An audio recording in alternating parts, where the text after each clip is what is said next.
नमस्कार दोस्तों, स्वागत है आपका स्टडी हिंदी यूट्यूब चैनल में। माई सेल्फ ओम जायसवाल। दोस्तों स्टार्ट करते हैं आज की क्लास, जो कि जीके जीएस की रहने वाली है। और दोस्तों आज हमारा क्लास नंबर 8 है। लगातार दोस्तों हम एनटीपीसी की तैयारी कर रहे हैं और आप देख रहे हैं कि नोटिफिकेशन भी आपका आउट हो चुका है। 14 तारीख से आपका फॉर्म भरना स्टार्ट हो चुका है और 13 अक्टूबर तक ये फॉर्म भरे जाएंगे। तो मैं एक वीडियो इस पे ला रहा हूँ कि आप फॉर्म कैसे भर सकते हैं, आप उसे देख लीजिएगा, ठीक है। ये वाली क्लास आपको डेली 8:30 बजे मिलती है, जो आपके CBT 1 में 40 नंबर को कवर करेगी, एकदम परीक्षा पैटर्न के हिसाब से, जैसा परीक्षा में आपके प्रश्न पूछे जा रहे हैं। इतिहास के, भूगोल के, करंट अफेयर्स के, जीके के मिक्स करके पैटर्न के हिसाब से मैंने इसे बनाया है। तो पूरे सेशन को देखिएगा। हमारा 8वां क्लास है। इसके पहले के 7 क्लासेस अगर आप नहीं देखे हैं तो उसे भी आप जरूर से देख लीजिएगा। 100% वहां से आपके प्रश्न बनने वाले हैं, ठीक है। चलिए स्टार्ट करते हैं। तो इस वीडियो को कर दीजिएगा like and share, and channel पर नए होंगे तो आप चैनल को सब्सक्राइब करके बेल बटन दबा लीजिएगा। और रही बात पीडीएफ की, तो आपको पीडीएफ हमारे एप्लीकेशन पे मिल जाती है। आप हमारे ऐप से डाउनलोड कर सकते हैं, लिंक डिस्क्रिप्शन बॉक्स में है, या फिर प्रोफाइल पे भी देखिए, यहाँ पे आपको दिख जाएगा। जो यूट्यूब प्रोफाइल है वहाँ पे भी डायरेक्ट लिंक है, वहाँ से भी आप डाउनलोड कर सकते हैं। स्टार्ट करते हैं। पहला क्वेश्चन देखिए हमारा क्या है। 10 से 15 मिनट आपका लूंगा, पूरा दिखेगा, मस्त रिवीजन के साथ हम लोग पढ़ते हैं। 1934 में भारत में नए नियोजित अर्थव्यवस्था किसने लिखा? जी हाँ दोस्तों, भारत का जो नया नियोजित अर्थव्यवस्था है, ये आपके पास 4 ऑप्शन दिख रहे हैं। चारों पुराने लोग आपको यहाँ पे दिख रहे हैं। सही आंसर की बात करें, देखिए हो जाएगा, देखिए यहाँ पे सर एम विश्वेश्वरैया, इनके द्वारा दोस्तों भारत के जो महान अभियंता और जो कि राजनीतिक थे, जिन्हें दोस्तों 1955 में भारत का जो कि सर्वोच्च सम्मान भारत रत्न से भी विभूषित किया गया था, ठीक है। अब यहाँ पे देखिए बहुत सारे प्रश्न, जैसे कोई भी महत्वपूर्ण व्यक्ति है उनसे लिखी रचनाएं आपसे पूछता है। जैसे इन सभी में महात्मा गांधी, पंडित जवाहरलाल नेहरू बहुत इंपॉर्टेंट है ना। तो हम महात्मा गांधी की अगर देखें तो महात्मा गांधी की यहाँ पे देख सकते हैं कुछ इंपॉर्टेंट उनके जो किताबें हैं, जैसे सत्य के प्रयोग 1927 में आया था। हिंद स्वराज इन्हीं के द्वारा लिखा गया है। मेरे सपनों का भारत देखिए 1942 में महात्मा गांधी जी के द्वारा। दक्षिण अफ्रीका में सत्याग्रह 1920, ये भी महात्मा गांधी। गीता बोध, ठीक है। तो दोस्तों अगर आपसे पूछा जाएगा इन सभी रचनाओं के रचयिता कार कौन है, तो आप याद रखेंगे महात्मा गांधी है, ठीक है। चलिए अगला क्वेश्चन देखते हैं। हाल ही में सेबी ने किसको 5 साल के लिए पूंजी बाजार से प्रतिबंधित किया और 25 करोड़ रुपए का जुर्माना लगाया? जी हाँ दोस्तों, ये एक तरीके से बड़ी न्यूज है और करंट अफेयर्स का है, बड़े व्यक्ति भी हैं। सही आंसर की बात करें, देखिए अनिल अंबानी हो जाएंगे इस क्वेश्चन में। B is the right answer, ठीक है। तो अनिल अंबानी को देखिए यहाँ पे 5 साल के लिए पूंजी बाजार से प्रतिबंधित किया गया। और दोस्तों मुकेश अंबानी के जो भाई हैं, आप जानते होंगे इनके अच्छे। सेबी क्या दोस्तों, यहाँ पे देखिए security and exchange board of India ना, ये BSE और NSE, Bombay stock exchange and national stock exchange को कंट्रोल करती है सेबी ही। इसकी स्थापना दोस्तों कब हुई है, तो 1992 में हुई है और इसका मुख्यालय मुंबई में है। और इसकी तत्कालिक अध्यक्ष का नाम आपसे पूछेगा कि who is the president of SEBI, तो माधवी पुरी बुच, ये इंपॉर्टेंट है, एकदम 100% से याद रखिएगा, ठीक है। सेबी के बारे में लोग देख लिए। राष्ट्रीय कर रेसिंग चैंपियनशिप का खिताब जीतने वाली पहली महिला कौन बनी है? इनका नाम क्या है दोस्तों, तो इनका नाम हो जाएगा डायना पंडोले, ठीक है। डायना पंडोले दोस्तों ये पहली महिला रेसर बनी है, जो कि 28 वर्षीय हैं और 2 बच्चों की मां भी हैं, इसलिए और इंपॉर्टेंट है। करंट अफेयर से क्वेश्चन है। अंतर्राष्ट्रीय न्यायालय का मुख्यालय कहाँ पे है? देखिए अच्छा प्रश्न है दोस्तों, सही आंसर हो जाएगा यहाँ पे हेग। अंतर्राष्ट्रीय न्यायालय का मुख्यालय कहाँ पर है? हेग। इसी तरह पूछता है कि नाटो का मुख्यालय अगर आपसे पूछा जाएगा, नॉर्थ अटलांटिक ट्रीटी ऑर्गेनाइजेशन, तो यहाँ पे देखिए ब्रुसेल्स, बेल्जियम। यूनिसेफ का पूछा जाएगा तो ये न्यूयॉर्क में है। अंतर्राष्ट्रीय ओलंपिक समिति बहुत बार आया है, IOC, लुसाने में है। विश्व स्वास्थ्य संगठन कहाँ पे है? जिनेवा है। अंतर्राष्ट्रीय यहाँ पे देखिए न्यायालय ICJ, अंतर्राष्ट्रीय सौर गठबंधन जो कि गुरुग्राम हो जाएगा। अंतर्राष्ट्रीय मुद्रा कोष IMF वाशिंगटन DC और संयुक्त राष्ट्र New York, United state of America. हैजा रोग दोस्तों किसके कारण फैलता है? हैजा रोग दोस्तों किसके कारण फैलता है? तो हैजा एक बैक्टीरिया जनित रोग है और इसको हम लोग कॉलेरा भी बोलते हैं, ठीक है। तो यहाँ पे देखिए माइक्रोबैक्टीरियम, अगर आपसे पूछा जाएगा टीबी ना, तो माइक्रोबैक्टीरियम ट्यूबरकुलोसिस से आपका टीबी फैलता है ना, क्योंकि उसमें देखिए आपका टीबी उसी फॉर्म में आ रहा है, ट्यूबरकुलोसिस। और हम यहाँ पे हैजा कॉलेरा की बात करें तो विब्रियो याद रखिएगा, ठीक है। चलिए मैं आपको बताता हूँ, सही आंसर हो जाएगा, देखिए ये जीवाणु से फैलने वाला रोग है। हैजा एक संक्रामक रोग है जो कि विब्रियो कॉलेरा नामक जीवाणु से होता है। यह संक्रमण दूषित भोजन या पानी से होता है। अब यहाँ पे मैंने बोला कि बैक्टीरिया से फैल रहा है, तो बैक्टीरिया से और कौन कौन सी चीजें फैलती हैं? देखिए कुष्ठ रोग, क्षय रोग, यहाँ पे टिटनेस हो जाएगा, एंथ्रेक्स हो जाएगा, यहाँ पे निमोनिया हो जाएगा, हैजा, डिप्थीरिया, टाइफाइड, काली खांसी, ये सभी के सभी बैक्टीरिया जनित रोग हो जाएंगे। आप लोगों के लिए जीके और करंट अफेयर्स की मैं कंप्लीट कोर्स ऐप पे लॉन्च कर चुका हूं। अगर आपने एनरोल नहीं किया है तो जल्दी से कर लीजिएगा। आपके 24-25 को पूरा टारगेट करेगा। जितने भी रेलवे एग्जामिनेशन अपकमिंग, जितने भी एग्जामिनेशन में जीके और करंट अफेयर्स आएगा, ये आपको कंप्लीट करा देगा। तो ऐप के पेड क्लासेस वाले सेक्शन में आप यहां से लिख सकते हैं। आगे बढ़ते हैं। खतौली का युद्ध दोस्तों कब लड़ा गया? खतौली का युद्ध, जी हाँ दोस्तों, ये आपका लड़ा गया था। कब लड़ा गया था? खतौली का युद्ध सन 1517 में लड़ा गया था। ठीक है, खतौली के युद्ध में मेवाड़ और दिल्ली की सल्तनत में बीच हुआ था। इस युद्ध में मेवाड़ के राजा सांगा ने दिल्ली के सुल्तान इब्राहिम लोदी को हराया, उसे कैद कर लिया और फिरौती वसूलने के बाद उसे रिहा कर दिया। ठीक है, तो 1917 याद रखेंगे, इंपॉर्टेंट क्वेश्चन है। अब यहाँ पे कुछ इंपॉर्टेंट युद्ध हैं, क्योंकि युद्ध से प्रश्न बने हैं इसलिए मैंने लिया है, और ये सब प्रीवियस परीक्षा में पूछे गए। PYQS में आपको साथ में करा रहा हूँ। ठीक है, तो यहाँ पे देखिए, अगर आपसे पूछा जाएगा कलिंग का युद्ध 261 BC, प्लासी का युद्ध दोस्तों, प्लासी का युद्ध बहुत बार प्रश्न आया है 1751। सिंध का युद्ध दोस्तों कब हुआ है? 712 ईस्वी में। तराइन का प्रथम युद्ध दोस्तों 1191। तराइन का द्वितीय युद्ध दोस्तों कब हुआ? 1192। बक्सर का युद्ध दोस्तों कब लड़ा गया? 1764। कारगिल का दोस्तों युद्ध कब लड़ा गया? तो आपका 1999। ठीक है, ये सारे प्रश्न याद रखिएगा। पानीपत का प्रथम युद्ध कब हुआ? बहुत आसान प्रश्न है, सही आंसर हो जाएगा। यहाँ पे देखिए 1526 में हुआ था। ठीक है, तो यहाँ पे पानीपत के प्रथम युद्ध में मुगल शासक बाबर और इब्राहिम लोदी के बीच में हुआ था। इसमें इब्राहिम लोदी को बाबर ने पराजित किया था। पानीपत का प्रथम युद्ध देखिए, याद रखेंगे 1526। खानवा का दोस्तों युद्ध, ये भी प्रश्न पूछा है 1527। घाघरा का युद्ध अगर आपसे पूछा जाएगा तो 1529। चौसा का युद्ध दोस्तों अगर आपसे पूछा जाएगा तो 1539। देखिए बिलग्राम का युद्ध दोस्तों कब हुआ था अगर आपसे पूछा जाएगा तो 1540। पानीपत का द्वितीय युद्ध दोस्तों कब लड़ा गया था? तो दोस्तों ये होगा आपका 1556। ठीक है, 1556। और पानीपत का देखिए हल्दी घाटी का युद्ध दोस्तों कब हुआ था? तो ये हुआ था 1576। ये सारे युद्ध के डेट्स आते हैं, ये युद्ध कब लड़ा गया, इस प्रकार से। इलेक्ट्रॉन किस प्रकार का कण है?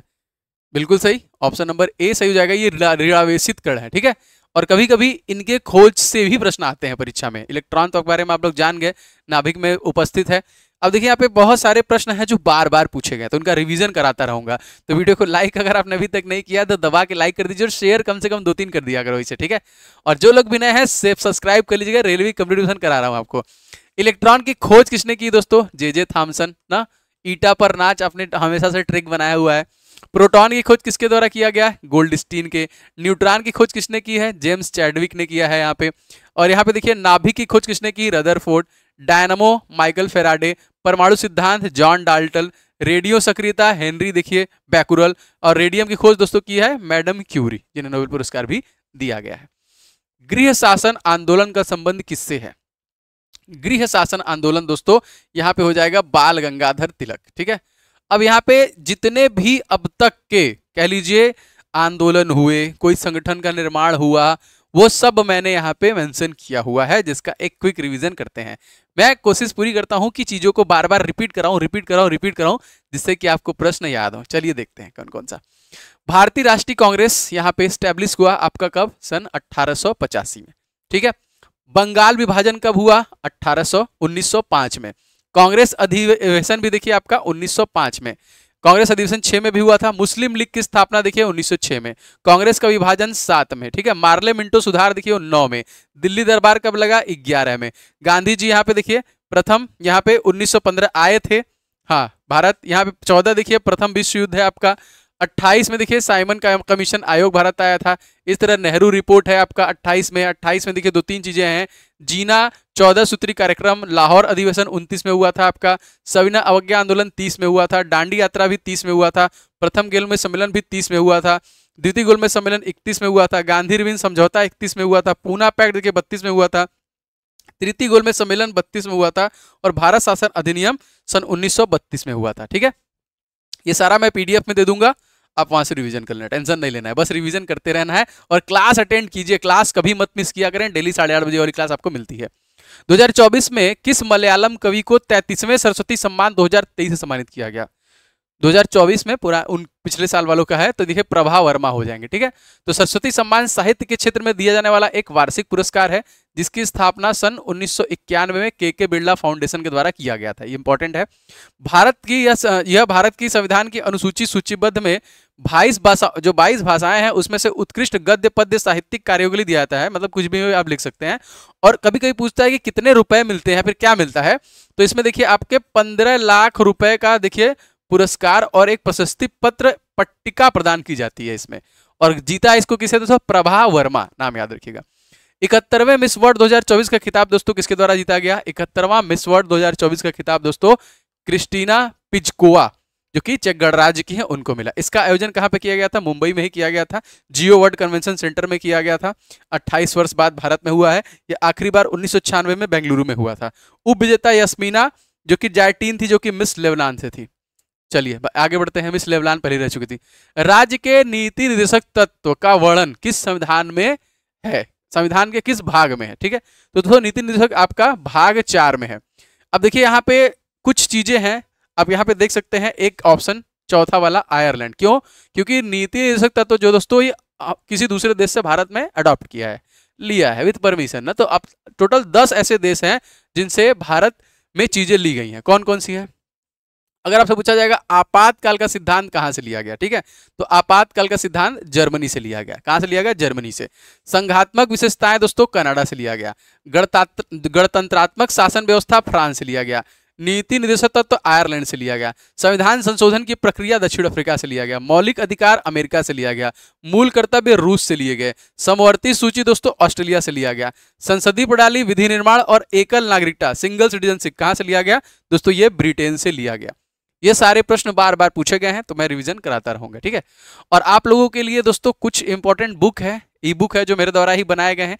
तो आपने अभी तक नहीं लिए हैं तो आप ऐप से उसे जरूर से ले लीजिएगा, अभी मैं बता दूंगा उसके बारे में।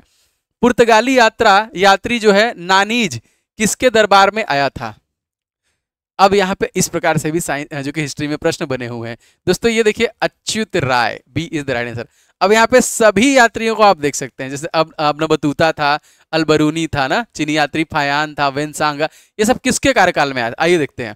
देखिए अलबरूनी आया था महमूद गजनवी के, इब्न बतूता आया था मोहम्मद तुगलक के, कैप्टन हॉकिंग्स देखिए आया था जहांगीर के दरबार में, चीनी यात्री फायान आया था चंद्रगुप्त द्वितीय। क्वेश्चन बहुत बार आया, याद रखिएगा इसे। चीनी यात्री वेनसांग आया था हर्षवर्धन में। मेगस्थनीज देखिए यहाँ पे चंद्रगुप्त मौर्य में। डायमैक्स आया था बिंदुसार में। बारबोस आया था कृष्णदेव राय में। थॉमस रो आया था जहांगीर, और हैबनियर आया था औरंगजेब में। तो एक बार में कहानी खत्म। आगे बढ़ते हैं। आंध्र प्रदेश के नए मुख्यमंत्री दोस्तों कौन बने हैं? तो आंध्र प्रदेश के नए मुख्यमंत्री दोस्तों option number A Chandrababu Naidu को देखिए बनाया गया है। ठीक है, योगी आदित्यनाथ कहाँ के हैं? तो आपको पता है ये मुख्यमंत्री हैं यूपी के। और अरविंद केजरीवाल दोस्तों कहाँ के हैं? तो दोस्तों ये हैं तत्कालिक दिल्ली के, जो कि जेल से भी रिहा हो चुके हैं ना, सीबीआई कोर्ट, ईडी कोर्ट सबसे छूट के बाहर आ चुके हैं। तो देखिए ये किस पार्टी से हैं चंद्रबाबू नायडू? तो ये है तेलुगु देशम पार्टी। ये पार्टी बहुत इंपॉर्टेंट है, क्योंकि ये पार्टी से क्वेश्चन आता है कि किस पार्टी से संबंध रखते हैं। और स्टैटिक जी देख लेते हैं आंध्र प्रदेश का। राजधानी आपका अमरावती, लोकसभा सीट 25, राज्यसभा सीट 11 और 175 इसके विधानसभा सीट है। और राज्यपाल का नाम मोस्ट इंपॉर्टेंट है, सभी राज्यों का आपको जो कि मुख्यमंत्री और राज्यपाल का नाम याद होना चाहिए। तो एस अब्दुल नजीर यहाँ के राज्यपाल हो जाएंगे। तेलंगाना के नए मुख्यमंत्री दोस्तों कौन बने हैं? तो ये दोस्तों बने हैं रेवंत रेड्डी। ठीक है, रेवंत रेड्डी हो जाएंगे। ममता बनर्जी कहाँ की है? वेस्ट बंगाल की है। उद्धव ठाकरे अब नहीं है, हाँ, अब इनकी जगह पर आ गए हैं एकनाथ शिंदे। एकनाथ शिंदे ये हैं महाराष्ट्र के। अब अगर पूछा जाएगा रेवंत रेड्डी जो तेलंगाना के मुख्यमंत्री हैं, ये किस पार्टी से हैं? कांग्रेस से। अब हम तेलंगाना का जीके देखेंगे ना, हर जब भी कोई स्टेट आएगा हम उसका जीके देखेंगे। तो गठन दोस्तों इसका 2 जून 2014 में हुआ था, जो कि आंध्र प्रदेश से अलग हुआ था। राजधानी हैदराबाद है। 17 लोकसभा सीट, 7 विधानसभा सीट और 119 जो है कि 17 लोकसभा सीट, 7 राज्यसभा सीट, 119 विधानसभा सीट हो जाएगा। इसके राज्यपाल है जिष्णु देव वर्मा। जिष्णु देव वर्मा राज्यपाल हो जाएंगे। संसद के सदनों की संयुक्त बैठक की अध्यक्षता कौन करता है? संयुक्त बैठक की अध्यक्षता करने वाले दोस्तों होता है लोकसभा अध्यक्ष। ठीक है, अब लोकसभा अध्यक्ष जो है दोस्तों, इससे आर्टिकल पूछता है क्या? भारतीय संविधान के किस अनुच्छेद में लोकसभा अध्यक्ष और उपाध्यक्ष का चुनाव का प्रावधान है? तो ये याद रखेंगे, आर्टिकल नंबर 93। अगर आपसे पूछा जाएगा राष्ट्रपति किस आर्टिकल में है? तो दोस्तों आर्टिकल नंबर 52। प्रधानमंत्री पूछेगा दोस्तों तो आपका आर्टिकल नंबर 75। उपराष्ट्रपति पूछेगा दोस्तों तो आपका आर्टिकल नंबर 63। तो देखिए इस तरीके से रिवीजन होगा। बार बार मैं बताऊंगा राष्ट्रपति 52, राष्ट्रपति 52, राष्ट्रपति 52, आपको याद हो जाएगा। प्रधानमंत्री 75, प्रधानमंत्री 75, प्रधानमंत्री 75, आपको याद हो जाएगा। आगे बढ़ते हैं। मन्नार की खाड़ी कहाँ पे स्थित है? सभी यहाँ पे दिख रहा है, हिंद महासागर, अरब सागर, बंगाल खाड़ी। सही आंसर की दोस्तों अगर हम बात करें तो ये हिंद महासागर में स्थित है। ठीक है, टोटल 5 महासागर हैं। कौन कौन से? प्रशांत महासागर जो आप यहाँ पे देख सकते हैं, ये है आपका पैसिफिक ओशियन। ये अटलांटिक महासागर देखिए ये है आपका एस आकार का होता है। हिंद महासागर किसी देश के नाम पे पड़ा हुआ है, भारत के नाम पे। आर्कटिक महासागर दोस्तों ये हो जाएगा आपका आर्कटिक महासागर, और अंटार्कटिका महासागर। और ये देखिए ये 5 महासागर है जो कि पूरे पृथ्वी के भूभाग के 71% पर फैला हुआ है। भारतीय संविधान का कौन सा अनुच्छेद नए राज्यों के गठन और मौजूदा राज्यों के क्षेत्र की सीमाओं में परिवर्तन करने से संबंधित है? दोस्तों सही आंसर हो जाएगा अनुच्छेद 3 में इसका वर्णन किया गया है। ठीक है, चलिए भारत में नागरिक अधिनियम किस वर्ष पारित किया गया था? तो नागरिक अधिनियम देखिए पारित किया गया था सन 1955 में। ठीक है, 1955 में पारित किया गया था ये। 1955 में। न्यूज प्रिंट फैक्ट्री नेपानगर किस राज्य में स्थित है? दोस्तों ये स्थित हो जाएगा आपका मध्य प्रदेश में। नेपानगर जो हो जाएगा आपका मध्य प्रदेश स्थित में। आपको सभी लोगों को सीएम तो याद हो गया होगा ना? नहीं याद हुआ होगा? याद हो गया होगा। गुजरात के दोस्तों हो गए आपके भूपेंद्र भाई पटेल। महाराष्ट्र के दोस्तों कौन हो जाएंगे? ये हो जाएंगे एकनाथ शिंदे। मध्य प्रदेश के दोस्तों कौन हो जाएंगे? ये हो जाएंगे मोहन यादव।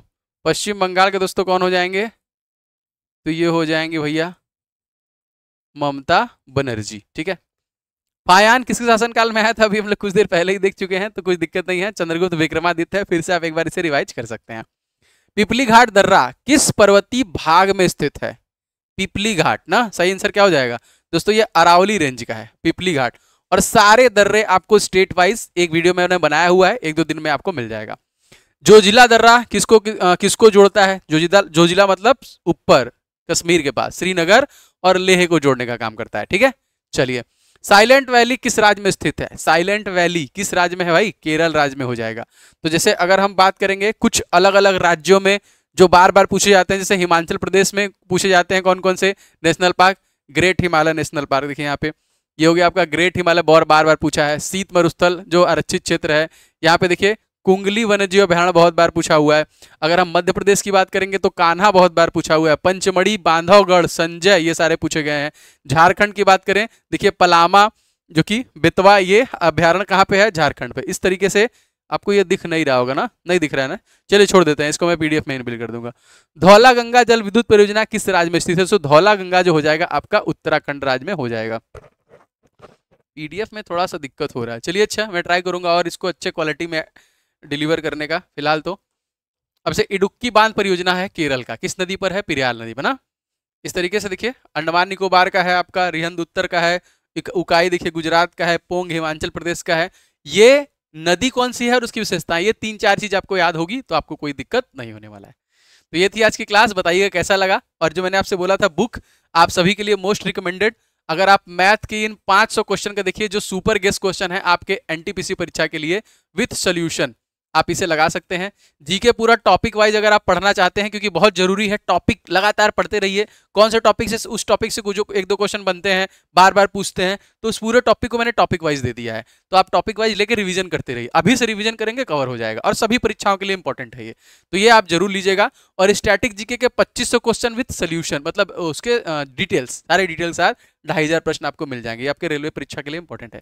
ये तीनों ई बुक आपको हमारे ऐप में मिल जाएगा, ई बुक वाले सेक्शन में, और इसी में हिस्ट्री का ई बुक फ्री है। तो आप जाके इस हिस्ट्री के ई बुक को ले सकते हैं, जो कि बिल्कुल फ्री है। आप बिल्कुल जाके वहां से डाउनलोड करके पढ़ सकते हैं, ठीक है। और पेड बैच में आपका मंडे से क्लासेस स्टार्ट हो जाएंगी, आपको क्लासेस मिलने लगेंगी जीके और करंट अफेयर्स का जो है, तो ये पेड कोर्स वाले सेक्शन में जाके आप ले सकते हैं। जीके मैं कंप्लीट करा रहा हूँ, क्योंकि जिसमें मैं स्मार्ट हूँ, माहिर हूँ, मैं चाहता हूँ आपको भी माहिर बना दूँ। तो मिलेंगे अगले कल वाली क्लास में, तब तक के लिए आपका दिन शुभ हो। इस वीडियो को लाइक शेयर कीजिएगा, चैनल पर नए हैं तो सब्सक्राइब कर लीजिएगा। जय हिंद, वंदे मातरम।